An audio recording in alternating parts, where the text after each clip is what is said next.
This is Rob Tubbett for Boxing Social in association with Betfred. Delighted to be joined by unbeaten light heavyweight prospect contender Josh Buatsi. We're here in New York the day after Anthony Joshua's shock defeat to Andy Ruiz, and more importantly for you, JB, your win over Marco Antonio Periban. First and foremost, congratulations on your win. How did you feel? Thank you, Rob. It was all right, I'm glad I managed to get the stoppage. Always a good way to announce yourself wherever you're fighting and whatever fight you're in. But in all honesty, I'm a bit down about what happened in the main event, if I'm honest with you. Obviously, I know I won my fight, but respect to Josh, he's someone that, like I said, he's paved the way for a lot of us. So to see him lose last night, I'm happy I won, but to an extent, I'm a bit gutted, to be fair. Yeah. Seems to be kind of the general feeling around everybody here in New York at the minute. Everybody I've spoken to doesn't quite know what to make of last night. Such a shock. Did you have any inkling of that coming last night? Not at all, man. I knew Ruiz would be difficult, but I still said it. I personally thought it was going to be one-way traffic. A short fighter, good hands, knows how to deal with men bigger than himself, but I thought, he hasn't got what it takes to trouble Josh. But everyone was shocked. Credit to Ruiz, he did what he had to do to get the win. But again, man, we'll see the big man bounce back. So I'm looking forward to it. But most importantly, he's well and he's healthy, so that's what matters right now. Now we'll come on to AJ's fight with Andy Ruiz later on, but let's talk about your fight with Marco Antonio Periban. He attracted quite a few interesting comments when he was named as your opponent, purely because of the fact that he's not been the most active, historically been a super middleweight, but he seemed to really know how to look after himself, tried to make things a little bit awkward for you in there last night. No, he did. When I was in there, I felt, this guy's a bit more slipperier. He knows what he's doing. He wasn't there for the first few rounds. But I said to myself, do you know what, that's fine. I've got 10 rounds to deal with you. Within that 10, I know I'll hurt you. And once someone is hurt or looks vulnerable, I know I'll get rid of them. So that's what it was, sorry. And the opportunity came and I was there to take it. But he was slippery a bit. And he was sharper than I thought he would be. And I thought, this isn't someone that's had 2 years off. BoxRec says he hasn't boxed in 2 years, but I'm like, mate, I know you've been having some gym bouts back in Mexico or something. But again, I'm glad I was able to handle business. What was you're somebody who's travelled the world as an amateur very successfully. Was it different coming over here and boxing as a professional? I know you were in Miami beforehand, finishing off your training camp there. How was the first experience of fighting abroad as a pro for you? It was good. It took in a lot to take in. In New York, they're not called sanctions. What are they called? The guys behind the scenes, the commissions. My goodness, that was something new to me. It's a lot more complex and there's a lot more to it than what we do back home in Britain.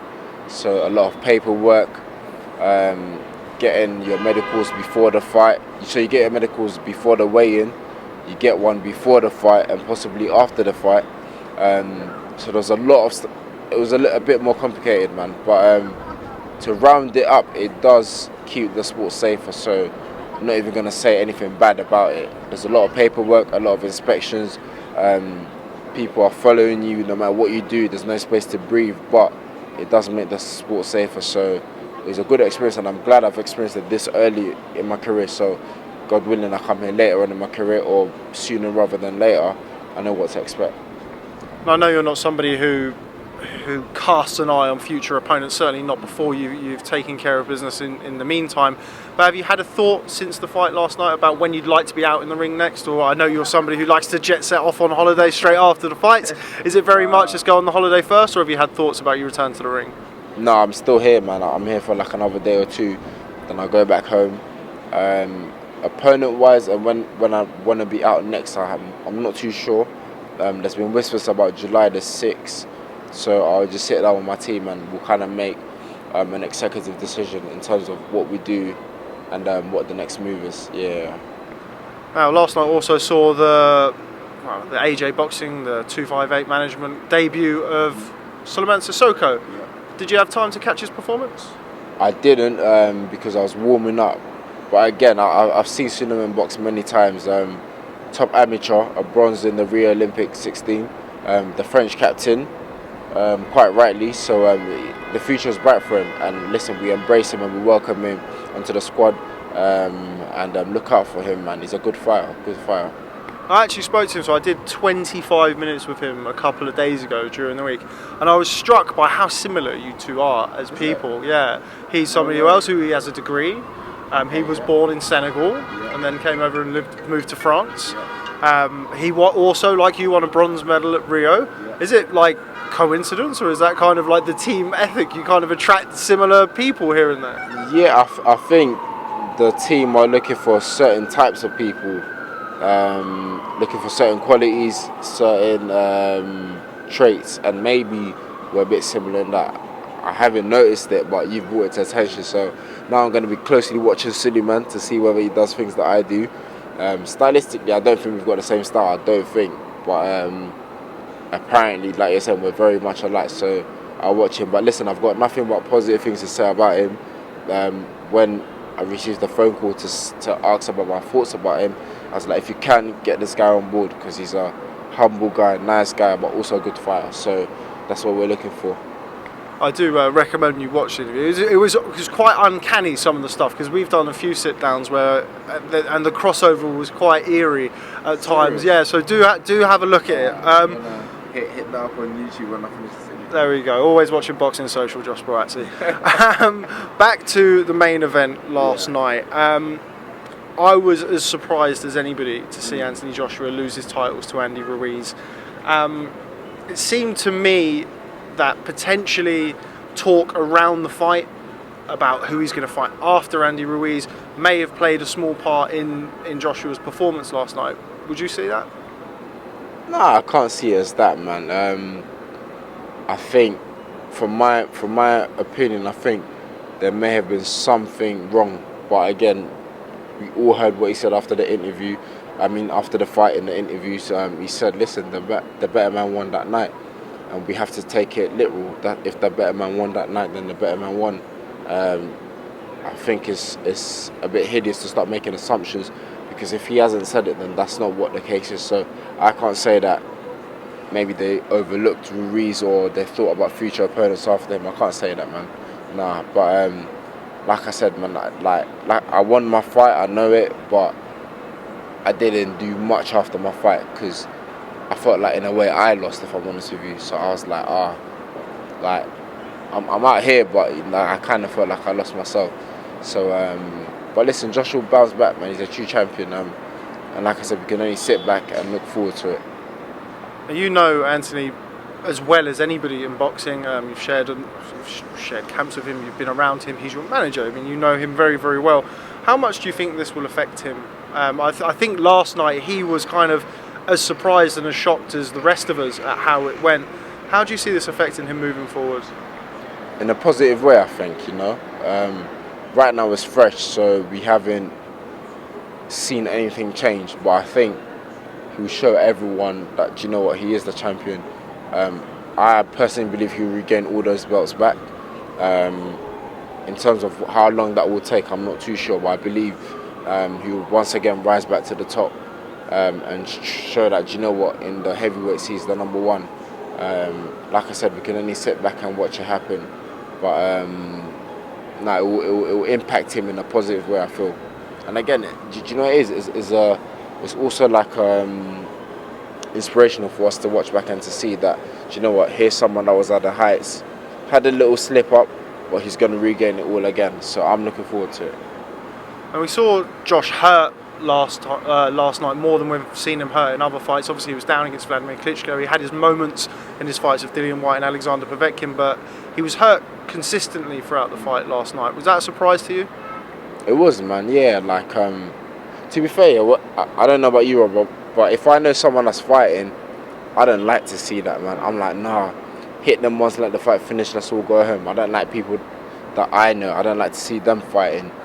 So yeah, whenever he was hurt, I was like, what on earth is going on? I was like, this ain't real, man. But it's boxing, it happens. Like I said, he'll make the adjustments that he has to make, and he'll bounce back from it. another man you know very well from your time in the amateur setup, Rob McCracken, obviously Anthony's trainer. How will Rob react to something like this? I mean, you've been with him when you were an amateur yourself and you had setbacks in your career. What sort of role does Rob take with rebuilding? Is probably a different term for the amateurs, but certainly recovering from a setback like this. I don't know the method he's going to use exactly, but I'm confident that whatever method it is going to work. He's a world-class trainer and he's proven it. I mean, the fighters that he's worked for speaks for itself. So I think we'll see a comeback. They'll sit back. They'll make the appropriate adjustments. If getting a rematch with Ruiz is what they want to do next, I'm sure they'll do it. Or whether if it's taken in 1 or 2 fights, they'll make it happen. But I'm confident him and his team, including the trainer Rob McCracken, will make the right moves that they have to make. Is that the fight you'd like to see next, the rematch? I'm not too sure, man. Like I'm a boxer myself. Do you know what I mean? I'm not a trainer, or I haven't got all the tactics in my hands. So I don't know, but whatever move they make, I'm sure they'll make. And like I said at the beginning of this interview, I believe strongly that they'll regain all the belts. So it's just a matter of just waiting and seeing. And just finally, it's almost a difficult one to say, really. You sum up your experience in New York, and also before that Miami, kind of the culmination of 2 years now as a pro, or there or thereabouts here. 2 years as a pro. You've now boxed at Madison Square Garden. You're holding good rankings with the WBA. How would you sum up your week in New York, and more importantly, the last couple of years that have led you to this moment? It's been a standout. Not just because I boxed at MSG, but the whole build up, media duties, just media duties upon media duties, making the weight, knowing that you're boxing someone that's mixed up at world level, just being in a different country away from home, seeing the American fans, the British fans, and the British fans were superior again. We always rise to the occasion. So it's been a good experience for me. It stands out. And walking out to MSG was different from walking out to the O2 for me personally. But listen, it was still the same ring. Someone was across the ring trying to hurt me, so I knew I had to get to them before they got to me.